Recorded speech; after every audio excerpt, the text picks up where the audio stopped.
India নিজের পায়ে শক্ত হয়ে দাঁড়াচ্ছে। মেক ইন ইন্ডিয়া প্রজেক্ট এক পা করে সাফল্যের সিঁড়ি বেয়ে উঠছে। সে নিন্দুকেরা যা ইচ্ছা বলুক, ভারত বাইরের দেশ থেকে আর কোনো জাহাজ তৈরি করবে না। চুক্তি হিসেবে রাশিয়া থেকে তৈরি হওয়া শেষ জাহাজ ভারতে চলে এলো। তা ইন্ডিয়ান নেভি কমিশন করলো আইএনএস তমালকে। এটি একটি multi role stealth guided missile frigate এবং এটি তৈরি হয়েছিল রাশিয়ার কালিনিনগ্রাদের ইয়ান্তর শিপইয়ার্ডে। চুক্তির অংশ হিসেবে তুষির শ্রেণীর ফ্রিগেট দুটির ক্ষেত্রে রাশিয়ার পক্ষ থেকে প্রযুক্তি হস্তান্তর এবং নকশা সহায়তায় সমস্ত কিছু গোয়া শিপইয়ার্ড লিমিটেডে তৈরি হয়েছে। নমস্কার, আমি দিব্যেন্দু, ইন্টারজিও চ্যানেলে আপনাদের স্বাগত। প্রতিরক্ষা ক্ষেত্রে স্বনির্ভরতা অর্জনের ভারতের প্রচেষ্টার জন্য আইএনএস তমাল ছিল বিদেশ থেকে অন্তর্ভুক্ত করা শেষ যুদ্ধজাহাজ। আইএনএস তমাল পরিচালনার জন্য 250 জনেরও বেশি কর্মীর একটি দল সেন্ট পিটার্সবার্গ এবং কালিনিনগ্রাদের অত্যন্ত চ্যালেঞ্জিং শীতকালীন পরিস্থিতিতে কঠোর প্রশিক্ষণ গ্রহণ করেছিল এবং পরবর্তীকালে দলের নেতৃত্বে আরও যুদ্ধজাহাজ যাতে মেক ইন ইন্ডিয়া প্রজেক্টে ভারতেই তৈরি হয় সেই প্রচেষ্টাও এই দলটাই নেতৃত্ব দেবে। ভারতীয় নৌবাহিনীর ব্লু ওয়াটার বা নীল জলের সক্ষমতা বৃদ্ধির জন্য আইএনএস তমাল কমিশন করা হয়েছে এবং মাঝগাঁও ডকস বা এমএসডিএল দ্বারা একটি দেশীয় স্টিলথ ফ্রিগেট সরবরাহ করা হয়েছে। প্রতিরক্ষা ক্ষেত্রে স্বনির্ভরতা অর্জনের ভারতের প্রচেষ্টার পটভূমিতে আইএনএস তমাল ছিল বিদেশি উৎস থেকে অন্তর্ভুক্ত করা শেষ যুদ্ধজাহাজ। এদিকে আইএনএস উদয়গিরি হলো প্রজেক্ট 17 এর অধীনে দ্বিতীয় স্টিলথ ফ্রিগেট। 3900 টনের ফ্রিগেট আইএনএস তমাল এবং 6600 টনের উদয়গিরি উভয় উন্নত সেন্সর এবং অস্ত্রে পরিপূর্ণ, যার মধ্যে রয়েছে BrahMos supersonic precision strike cruise missile. INS Tamal একটি গুরুত্বপূর্ণ স্টেপ নিয়ে এসছে ভারতের নৌবাহিনীর জন্য। প্রথমত, এর গতি 30 নট পর্যন্ত এবং এর রেঞ্জ 3000 কিলোমিটার পর্যন্ত। সাবমেরিন বিধ্বংসী অস্ত্র যেমন টর্পেডো ও ব্রাহ্মোস ক্ষেপণাস্ত্রের মতো রকেট সিস্টেম দিয়ে সজ্জিত। ব্রাহ্মোস একটি সুপারসনিক ক্রুজ ক্ষেপণাস্ত্র যার পাল্লা প্রায় 300 থেকে 400 কিলোমিটার এবং 3 মাক গতিতে কাজ করে। একজন নেভি অফিসারের মন্তব্য শেয়ার না করে পারছি না। কি কথা? আমরা এই যে ডেকে দাঁড়িয়েছি তার নিচে জানেন 32টা ব্রাহ্মোস ক্ষেপণাস্ত্র রাখা আছে। পায়ের তলায় যদি 32টা ব্রাহ্মোস থাকে তখন সেনাবাহিনীর মনোবল না তুঙ্গে থাকে। শুধু ব্রাহ্মোস না, হেলিকপ্টারের দ্বারা উন্নত নজরদারি এবং যুদ্ধের জন্য মাল্টিরোল হেলিকপ্টার পরিচালনা করতে পারে এই ফ্রিগেট। গোপন নকশা রাডার এড়িয়ে যাওয়ার জন্য তৈরি করা হয়েছে এবং আধুনিক নৌযুদ্ধে নিজেকে বাঁচিয়ে রাখার যে উন্নত ক্ষমতা তা এই ফ্রিগেটের আছে।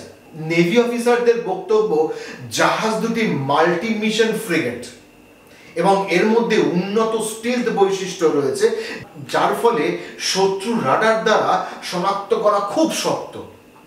তাদের নেটওয়ার্ক কেন্দ্রিক যুদ্ধ ক্ষমতা শত্রুর ওপর মারাত্মক আঘাত করতে সাহায্য করে।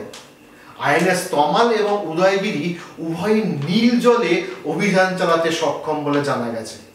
রিপোর্ট অনুসারে উদয়গিরি হলো নৌবাহিনীর অভ্যন্তরীণ যুদ্ধজাহাজ।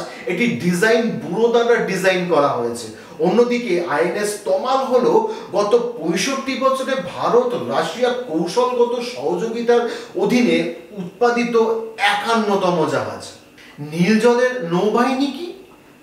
নীল জলের নৌবাহিনী মূলত একটি নৌবাহিনী যা বিশ্বব্যাপী সমুদ্র নিয়ন্ত্রণ অতিক্রম করতে সক্ষম।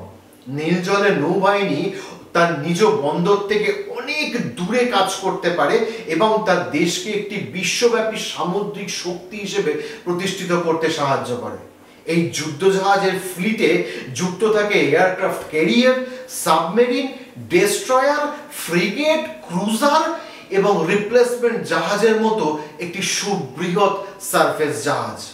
ইন্ডিয়ান ম্যারিটাইম ডক্ট্রিন 2015 এর মতে দূরবর্তী অভিযান পরিচালনা করার ক্ষমতা ব্লু ওয়াটার ফোর্স বা নীল জলের নৌবাহিনীকে বাদামি জলের বাহিনী বা ব্রাউন ওয়াটার ফোর্স থেকে আলাদা করে। এর জন্য সরবরাহ, নজরদারি, নেটওয়ার্ক যুক্ত ক্ষমতা, অভিযান, শক্তিশালী অবিচ্ছেদ্য ক্ষমতা ও নকশা সরঞ্জাম সমস্ত কিছু এর সাথে যুক্ত হয়। আর কি যুক্ত হয়? তার সাথে প্রশিক্ষণ, মতবাদ, সংগঠন, এই সমস্ত সক্ষমতা প্রয়োজন হয়।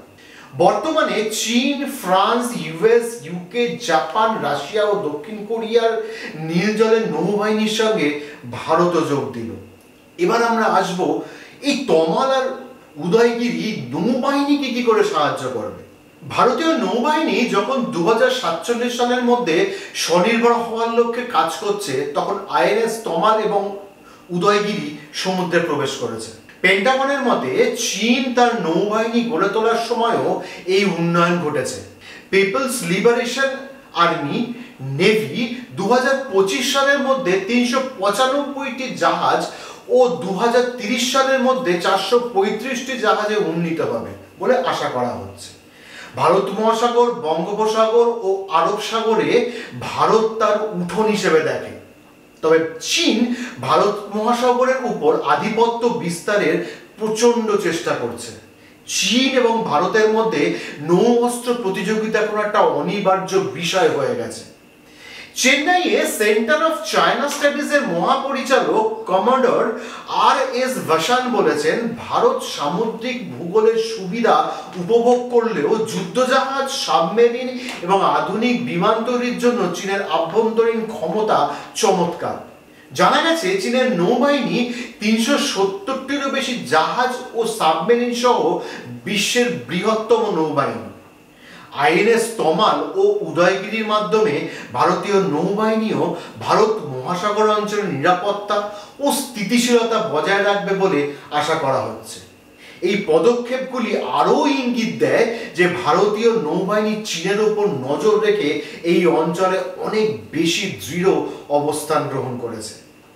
ভারতীয় নৌবাহিনী জানিয়েছে আইএনএস তমাল সমুদ্রে একটি শক্তিশালী ভ্রাম্যমান দুর্গ এবং এটি আকাশ, ভূপৃষ্ঠ, জলের নিচে এবং তড়িৎচুম্বকীয় এই 4টি মাত্রায় নৌযুদ্ধের নীল জলের অভিযানের জন্য ডিজাইন করা হয়েছে।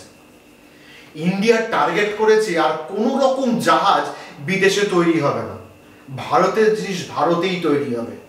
মেক ইন ইন্ডিয়া এই নামটি দিনে দিনে তার সার্থকতা খুঁজে পাচ্ছে। ভবিষ্যতে ভারত আবার জগৎ সভায় শ্রেষ্ঠ আসন লবে, এই কথাগুলিও তার ভবিষ্যৎ দেখতে পাচ্ছে। সবাই ভালো থাকবেন, সুস্থ থাকবেন। জয় হিন্দ, জয় ভারত।